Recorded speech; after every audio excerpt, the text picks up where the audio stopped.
बिस्मिल्लाहिर्रहमानिर्रहीम। अस्सलाम वालेकुम नाज़रीन, आप यूट्यूब चैनल देख रहे हैं, मैं इमरान खान हूं। पहली खबर तो मैं आपको सुनाता हूं कि घर के बर्तन बेचना शुरू कर दिए इन लोगों ने, बेड़ा गर्क करके इकोनॉमी का। और अब सूरत हाल ये है कि द ट्रिब्यून के अंदर ये खबर छपी है, पाकिस्तान का अखबार है कि फर्स्ट वुमेन बैंक लिमिटेड, इसको बेच दिया गया है यूएई की एक एंटिटी को, और ये बेचा गया है $16.4 मिलियन का। ऐसे तो पाकिस्तान में कोई एक कमर्शियल कॉर्नर का प्लॉट होना तो वो इतने का बिक जाता है, यानी ये 4 अरब रुपया टोटल बनता है। तो पाकिस्तान में इस्लामाबाद में या किसी कराची की आप प्राइम लोकेशन पे चले जाए ना, तो प्लॉट इस मालियत के होते हैं, लेकिन इतनी मालियत के अंदर पूरा एक बैंक ही बेच दिया। अब ये कैसे बेचा, कौन सा सौदा किया, इसके ऊपर सारे बड़े खुश हो रहे थे। आर्मी चीफ भी थे गालिबन, वहां शहबाज शरीफ साहब भी थे। तो ये तो ऐसा लगता है कि ओब्लाइज कर दिया, यानी बैंक ही बेच दिया इतना सस्ता। 42 इसकी ब्रांचें हैं, आप अंदाजा करें 42, और 24 शहरों के अंदर ये बैंक मौजूद है। और एक रिलैक्सेशन भी दी गई है कि 5 साल तक आपको कोई नहीं पूछेगा, आप बड़े आराम से अपनी इक्विटी पूरी कर लीजिएगा। यानी 10 अरब इसके अंदर होने चाहिए, तो 3.2 अरब की इक्विटी है, और 6.8 अरब की जो है वो 5 साल का इजाफी वक्त भी इन्हें दे दिया गया है। 42 ब्रांचों वाला बैंक, फर्स्ट वुमेन बैंक। अब एक ब्रांच अगर 10-15 करोड़ की है तो भी ये पैसे पूरे नहीं होते, और फिर ये एक बैंक है, को मजाक नहीं है। बहरहाल यूएई को बेचना था पाकिस्तान के सियासतदानों ने, पाकिस्तान के मौजूदा रजीम ने बेच दिया। बेचने वालों को और खरीदने वालों को बहुत बहुत मुबारकबाद। पाकिस्तान का अल्लाह हाफिज। पाकिस्तान का तजारती खसारा कितना बढ़ गया है ये देखें जरा खबर आप। पाकिस्तान की पहली तिमाही है अभी जो मुकम्मल हुई है, यानी जून में आपका बजट सेशन होता है, तो फिर जुलाई, अगस्त और सितंबर ये आपकी पहली तिमाही होती है। अक्टूबर का महीना इस वक्त चल रहा है, तो जो पहली तिमाही है इसमें पाकिस्तान का तजारती खसारा 9.4 अरब डॉलर तक पहुंच गया है। अंदाजा कीजिए आप, 3 महीने के अंदर पाकिस्तान का तजारती खसारा इन्होंने पहुंचा दिया 9.4 अरब डॉलर तक। ये तजारती खसारा क्या है, जरा इसका आप अंदाजा कर लीजिए। ये जो चीजें आप दुनिया से पाकिस्तान में मंगवाते हैं और जो चीजें आप पाकिस्तान से बनाकर दुनिया में भेजते हैं, जो मंगवाते हैं वो इंपोर्ट्स हैं, जो भिजवाते हैं वो एक्सपोर्ट्स हैं। तो इनके बीच में जो अदम तवाजुन पैदा होता है, वहां से होता है आपका तजारती खसारा। पाकिस्तान के पास पैसा है नहीं, और तजारती खसारा कम दिखाने के लिए झूठे आदाद शुमारी अक्सर देते रहते हैं। लेकिन पहली एक तिमाही के अंदर जो पाकिस्तान का तजारती खसारा है वो 9.4 अरब डॉलर तक पहुंच गया। अब जितने भी साइंसदान लगे हुए हैं मईशत को ठीक करने के लिए, जिन्होंने बड़े बड़े बुलंदोबंग दावे किए थे, जिन्होंने SIFC बनाई थी, वो जरा अब बताएं कौम को कि आपने क्या बेड़ा गर्क किया पाकिस्तान की इकोनॉमी का। और अभी ये सिलसिला जारी है। ख्वाजा आसिफ साहब ने बताया कि शहबाज शरीफ साहब, फील्ड मार्शल अस्करी की आदत और बाकी लोग, CM वगैरह भी थे मुख्तलिफ सूबों के, ये इजलास में थे। उन्होंने, ख्वाजा आसिफ ने दावा किया कि सानह मुरीद के क्यों वहां पे सराहा गया जो मुरीद के अंदर हुआ, बल्कि ये कहा गया कि पंजाब हुकूमत की तकलीद करनी चाहिए, सारों को NG तोड़ के रखो। और साथ में ये कहा गया कि सॉफ्ट स्टेट का जो इमेज है उसे खत्म करके हार्ड स्टेट की शनाख्त बनानी होगी पाकिस्तान की, ताकि आवाम को पता चल जाए कि अब किसी की खैर नहीं है। अंदाजा करें आप। और मैं आपको एक बात क्लियर कर देता हूं जो बाहर दिखाई दे रहा है, वो ये है कि पाकिस्तानियों को तहरीक लब्बैक के खिलाफ खौफनाक ऑपरेशन करके एक पैगाम दे दिया गया, और ये बता दिया गया है कि अगर किसी ने मुखालफत की या मुजामत की इसराइल और पाकिस्तान के रिलेशंस पे या पाकिस्तान की बदलती हुई पॉलिसी पर, तो उसके खिलाफ वो किया जाएगा जो यहां पे मुरीद के में किया गया। ये एक एग्जाम्पल सेट की गई है रियासत की जानिब से। एक और चीज मैं देख रहा था, तहरीक लब्बैक सारी की सारी गायब हो गई। ये पाकिस्तान तहरीक इंसाफ को ताने देते रहे 3.5 साल तक। मैं को ताना नहीं दे रहा, लेकिन मैं ये बता रहा हूं कि देखें अल्लाह रब्बुल इज्जत का निजाम, कि तहरीक इंसाफ को शाबाश यहां मिलनी चाहिए कि 3.5 साल से ज्यादा हो गए, उन्होंने बहुत मार खाई, बहुत मार खाई है। 3.25 साल होने वाले हैं, तबाही फेर दी उनकी उन्होंने। लेकिन आज भी तहरीक इंसाफ रेजिस्ट कर रही है, मुकाबला कर रही है, मुजामत कर रही है। जबकि तहरीक लब्बैक को 1 हफ्ता हुआ है अभी सिर्फ इस लड़ाई में उतरे हुए। 1 हफ्ता पहले उनके ऊपर क्रैकडाउन हुआ, और तब से लेकर अब तक आप कोई बंदा नहीं मिलता जिससे आप बात करें। मैं सारा दिन कोशिश करता रहा हूं कि तहरीक लब्बैक के कोई जिम्मेदारान मेरे मत्थे लगे, मैं उनसे पूछूं कि जनाब बताएं सूरत हाल क्या है। कोई तो कुछ बताए ना, कोई नजर ही नहीं आता, ना सोशल मीडिया पे ना मीडिया पे। जिनके नंबर थे वो भी सारे गायब हैं, जिन लोगों से रब्ता करो वो कहते हैं जी कोई राब्ते में नहीं। साफियों से कहा, उन्होंने कहा जी सभी गायब हैं, सारे के सारे अंडरग्राउंड हो गए। तो तहरीक इंसाफ ने अपनी पसली साबित की है वक्त के साथ साथ, जिनको हमेशा ताने दिए जाते थे। अब नाजरीन, शहबाज शरीफ साहब ने ना इस मौके पर एक बड़ी अजीबोगरीब बात की। अब बड़ा गुस्सा आएगा कई लोगों को जब मैं ये बात करूंगा, लेकिन मुझे ये बात करनी है। वजह यह है कि मैं ये बात नहीं करूंगा ना तो ज्यादती हो जाएगी। शहबाज शरीफ ने कहा कि मुझ समेत पूरी कौम आर्मी चीफ को खराज तहसीन पेश करती है। शहबाज शरीफ साहब, आप कौम के बिहाफ पे बात नहीं कर सकते। वजह यह है कि कौम ने आपको मुस्तरद किया है। आप आसिम मुनीर साहब के बिहाफ पे बात कर सकते हैं क्योंकि उन्होंने आपको मुंतखब किया है, कौम ने आपको मुस्तरद किया, आपको वोट नहीं डाले, लिहाजा आप कौम के बिहाफ पे कोई बात ना करें कि मैं कौम के हवाले से ये बात कर रहा हूं। कौम किस बात पे खराज तहसीन पेश कर रही है, जरा चंद चीजें मैं आपके सामने रख देता हूं। क्या कौम 9 मई पर खराज तहसीन पेश कर रही है या 26 नवंबर पर? साने मुरीदके पे खराज तहसीन पेश कर रही है या 8 फरवरी 2024 के इलेक्शन चोरी करने पर? जबरी गुमशुदगियों पर खराज तहसीन पेश कर रही है या मईशत की मुकम्मल तबाही पर? जुल्म, जबर और फस्तायत पर खराज तहसीन पेश कर रही है या दहशत गर्दी में बेपनाह और खौफनाक इजाफे पर? गुर्बत और महंगाई में बेपनाह इजाफे पर या इद्दत जैसे घटिया केसों के ऊपर कौम खराज तहसीन पेश कर रही है? या फिर इसराइल के बारे में जो हमने पॉलिसी बदली है उस पर खराज तहसीन पेश कर रही है? पाकिस्तानियों के मुल्क छोड़कर जाने पर 30 लाख आदमी पाकिस्तान छोड़कर चला गया, या फिर सरमाया पाकिस्तान से लगातार बैरून मुल्क जाने पर खराज तहसीन पेश कर रही है? गंदम के स्कैंडल पर या चीनी के स्कैंडल पर या बढ़ते हुए ड्रोन हमलों पर और रोज गिरती हुई लाशों पर, किस चीज पर पाकिस्तान की कौम खराज तहसीन पेश कर रही है? शाबाश साहब, पाकिस्तान के कई इलाकों को नो गो एरिया बना दिया गया है, 30 लाख पाकिस्तानियों ने मुल्क छोड़ दिया है, खित्ते में सबसे कम हमारी इनकम होती चली जा रही है, गुर्बत पाकिस्तान आधा जो मुल्क है वो गुर्बत की लकीर के नीचे जा रहा है और दुनिया के बदतरीन पासपोर्ट की फहरिस्त में हम शामिल हो गए हैं। पाकिस्तान का एक मकबूल तरीन लीडर जो साबिक वजीर आजम है उसको जेल में डालने पर कौम खराज तहसीन पेश कर रही है, या फिर अफगानिस्तान जैसे हमसाये से भी ताल्लुकात बिगाड़ने पर खराज तहसीन पेश कर रही है। अभी मैं एक खबर देख रहा था, जर्नलिस्ट ने उन्होंने क्लेम किया कि अफगानिस्तान ने भी पाकिस्तान के साथ खेलने से इनकार कर दिया। अब अंदाजा करें, पहले इंडिया नहीं खेलता था, अफगानिस्तान भी नहीं खेलता। ये पाकिस्तान की डिप्लोमेसी चल रही है, ये पाकिस्तान के हालात हैं। भाई आप क्रिकेट के लिए पहले इंडिया की मिन्नतें करते थे, अब आप अफगानिस्तान की जाके मिन्नतें करें कि आओ जनाब हमने आपके साथ क्रिकेट खेलनी। और ये वो अफगानी है जिन्होंने पाकिस्तान के अंदर क्रिकेट खेल खेल कर सीखी है। ये पेशावर में खेलते रहे हमारे लड़कों के साथ, यही पाकिस्तान में इन्होंने क्रिकेट सीखी, यही ट्रेनिंग की, यही पल के बड़े हुए और अब क्रिकेट टीम बन गई। अब वो उस टीम के साथ भी नहीं खेल सकते। वजह क्या है? हमने अफगानिस्तान के साथ भी अपने ताल्लुकात बिगाड़ लिए। अशरफ गनी था और हामिद करजई था, उसके साथ भी ताल्लुकात खराब थे, तब आप तालिबान के साथ थे। अब तालिबान आ गए, अब आप उनके साथ हैं और तालिबान से आपके ताल्लुकात खराब है। आपने कसम खाई हुई है कि आपने हमेशा अफगानिस्तान में वो पॉलिसी रखनी है जो पाकिस्तान को लगातार नुकसान पहुंचाए और आपने हमेशा अफगानिस्तान को अपना एक दुश्मन बना के रखना है। लगता तो ऐसी है, शायद इसी में हमारी एस्टेब्लिशमेंट की दिहाड़ियां लगती हैं या इसी में हमारी एस्टेब्लिशमेंट की बक्का है कि यहां पे बदअमनी रहे और जितनी बदअमनी रहेगी उतना ही शायद ये पैसा बनाते रहेंगे। शहबाज शरीफ साहब की तारीफें नाज़रीन अब आलमी सतह पे हो रही है। जो इन्होंने डोनाल्ड ट्रंप ने इनको बुलाया ना कि वो वाली बात बता जो तू बंद कमरे में कह रहा था, इधर आना जरा, तो ये बड़े खुश होकर वहां पे गए। उसने कहा वो बता जो बंद कमरे में कह रहा था, मुझे बड़ा मजा आया, फिर बोल। तो फिर शहबाज शरीफ साहब ने जो वहां बोला 28 सेकंड में, उन्होंने पूरा डब्बा ही पॉलिश का खत्म कर दिया। अब जॉर्ज गैलोवे वो कह रहे हैं जी कि ये बरतानिया के एक सहाफी भी हैं, राइटर हैं और ब्रॉडकास्टर हैं और एक पॉलिटिशियन है, एक पॉलिटिकल पार्टी भी है इनकी। तो उन्होंने कमाल तारीफ कर दी शहबाज शरीफ की, शू शाइन बॉय, शू शाइन बॉय, ये उन्होंने बताया जनाब कि डोनाल्ड ट्रंप के जूते पॉलिश कर रहा था। बराह रास्त देखा गया पूरी दुनिया में। अजीम मुल्क है पाकिस्तान, अजीम लोग हैं, मगर बड़ी शर्मिंदगी की बात है उनके लिए। अब बैरून मुल्क से पाकिस्तान को ताने आ रहे हैं, ना सिर्फ इंडिया से, बरतानिया से, यूरोप से। हम ओवरसीज पाकिस्तानी जहां जहां दुनिया में रहते हैं उनके बेचारों के सर शर्म से झुक गए कि यार ये आदमी कितनी बेइज्जती करवा रहा है।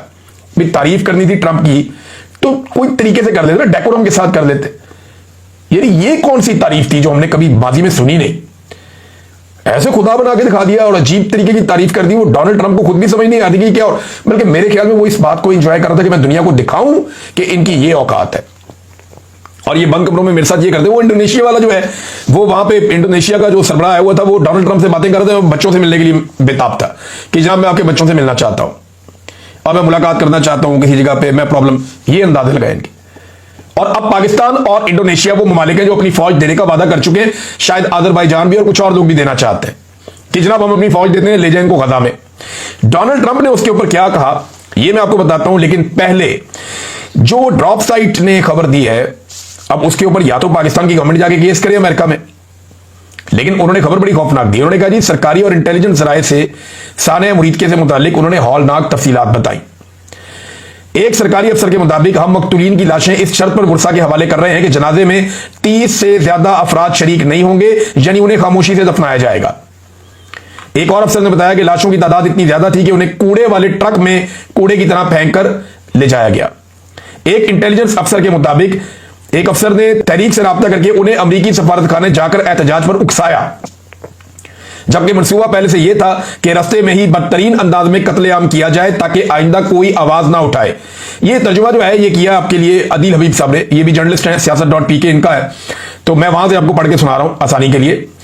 उन्होंने कहा जी कि इनको पहले तैयार किया गया कि जाए जाके एहतजाज करें और मंसूबा यह था कि रास्ते में बदतरीन अंदाज में कत्लेआम किया जाएगा ताकि आइंदा कोई भी आवाज ना उठाए।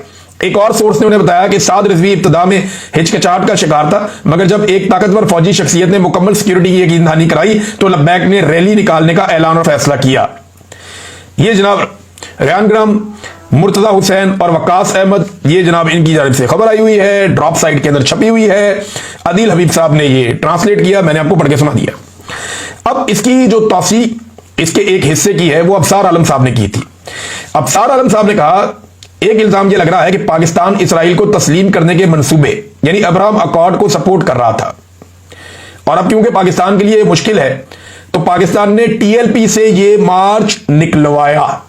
ये अफसार आलम कह रहे हैं कि बाकायदा रियासती इदारों ने और मुझे टीएलपी के लोगों ने यह कहा कि हमें ट्रैप किया गया, हमें यहां तक पहुंचाया गया, हम पीछे हटना चाहते हैं, वापस जाना चाहते हैं, वापस नहीं जाने दे रहे, हमें अब इस्लामाबाद की तरफ यहां तक धकेल कर लाए, पीछे के रास्ते बंद हैं और हमें आगे हम कोशिश करते हैं तो हम जा सकते हैं। जो मुझे टीएलपी के लोगों ने कहा, मैं अल्फा आपको बता रहा हूं, मेरे पास रिकॉर्डिंग है, मैंने एक किस्सा सुनाया भी था आपको। उन्होंने कहा जी हमारे साथ बड़ी सख्त ज्यादती हो रही है, हमें घेर दिया गया यहां पे लाके, हम बात करना चाहते हैं, हमारे साथ बात ही कोई नहीं कर रहा, कोई मुज़ाकरात करने के लिए नहीं आ रहा, हम अपनी कमेटियां भेज रहे हैं, हम बात करो, कोई तो बात करो, हमारे साथ बात ही कोई नहीं कर रहा। ऐसा लगता है रियासत ने तय कर दिया कि यहां पे खून बहाएगी। तहरीक लब्बैक के लोगों को अंदाजा तो था कि ये होगा, लेकिन ये अंदाजा नहीं था कि इस लेवल पे ये चला जाएगा। तो ये फिर अफसार आलम साहब कह रहे हैं तो पाकिस्तान ने टीएलपी से ये मार्च निकलवाया और इनको चाबी दी है कि बाहर निकलकर हंगामा करें। कुछ लोग मरते हैं तो मर जाएं, वैसे भी तो लोग मरते रहते हैं। हम अमेरिका को कहेंगे कि हमारे लिए इसराइल को तस्लीम करना मुश्किल है, हम ट्रंप से ताल्लुकात भी खराब नहीं करना चाहते, इसलिए टीएलपी का मार्च अमेरिका को बेचेंगे।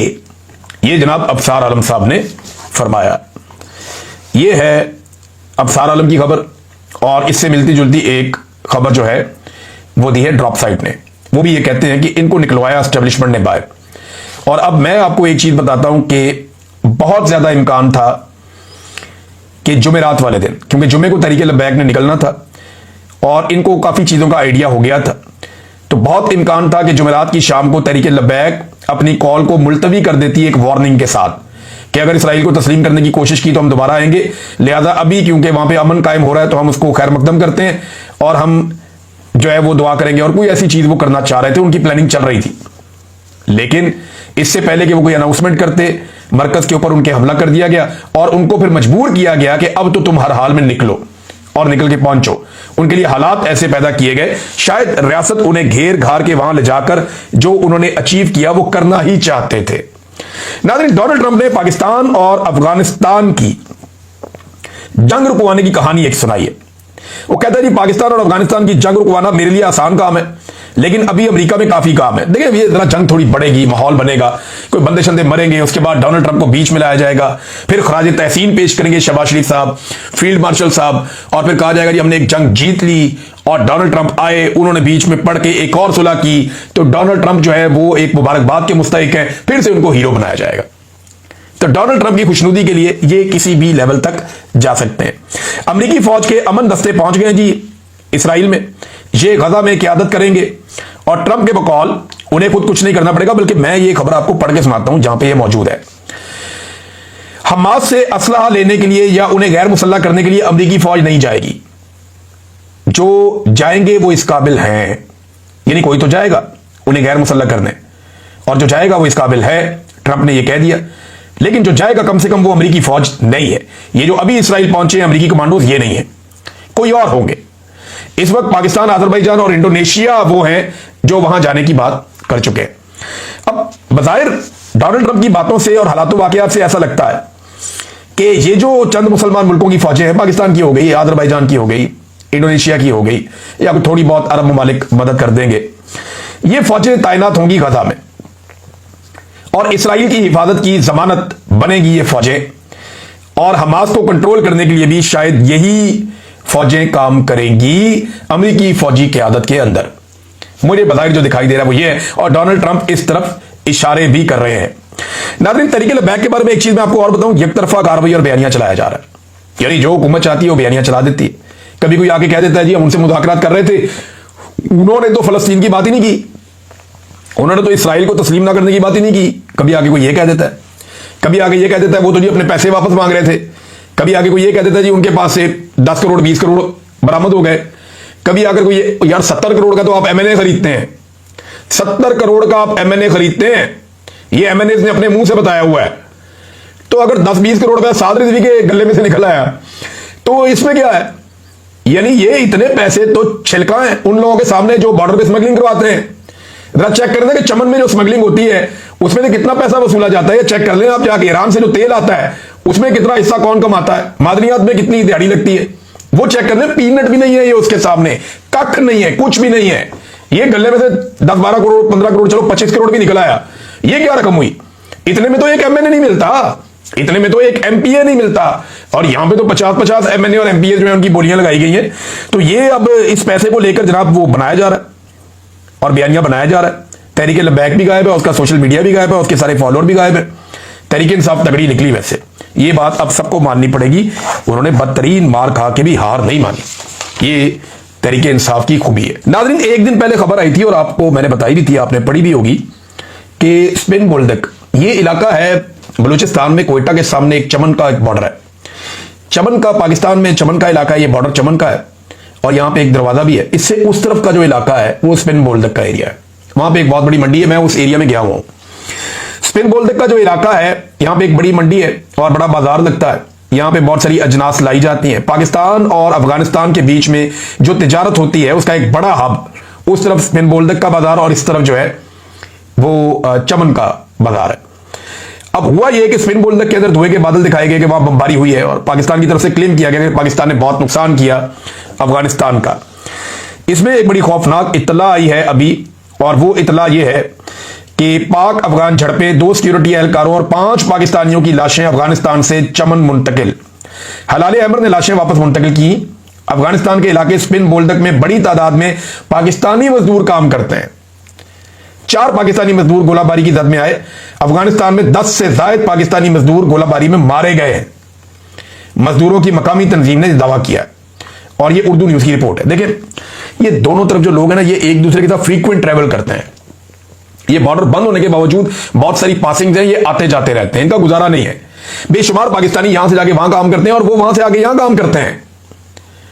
और मैं वो कुछ जानता हूं जो मैं बताऊंगा तो पूरा सिस्टम मिल जाएगा।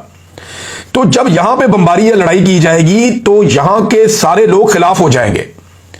पाकिस्तान को यह बात अंडरस्टैंड करनी पड़ेगी। जो लोग मकामी डायनामिक्स को समझते हैं, जिनको पता है, वो ये जानते हैं कि ताकत के जरिए से इस खित्ते के मसाइल का हल नहीं निकाला जा सकता। आपको अफगानिस्तान को एंगेज करना पड़ेगा और आपको अफगानिस्तान को एंगेज करना ही चाहिए। नाज़रीन, मैं आखिरी खबर आप तक पहुंचा दूं और वो ये है कि इमरान खान साहब ने सलमान अकरम राजा साहब की तारीफ की है। देखिए, कुछ बेवकूफ लोग हैं, वो तनाज़ात खड़े करते रहते हैं। सलमान अकरम राजा साहब का प्रॉब्लम पता क्या है? वो एक कोई रवायती लॉबिंग वाला सियासतदान नहीं है।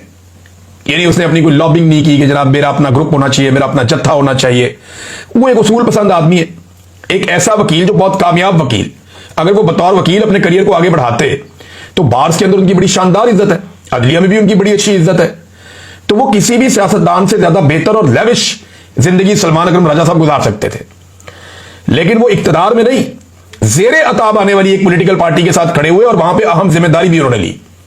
और वो कोशिश करते रहे इंसानी हकूक के लिए, कुछ जमहूरियत के लिए, कुछ मैंडेट के लिए। वो जो भी किया, जितना किया काफी किया और बड़ी कोशिश की सलमान अकरम राजा ने। अब तनकीद होती है, मुखालफत होती है इसलिए कि उनकी लॉबिंग वॉबिंग उनको आती नहीं है, वो करते नहीं है। वो रवायती नौयत के जो सियासतदान होते हैं नॉर्मली, वो वैसे नहीं है। लेकिन सलमान अकरम राजा की एक कंट्रीब्यूशन है, उन्होंने बड़ी एक जबरदस्त आवाज बुलंद की है पाकिस्तान में और मुश्किल वक्त में इमरान खान का साथ दिया। अब तक इतने, अपना ख्याल रखिएगा, अपने चैनल का भी। अल्लाह हाफ़िज़।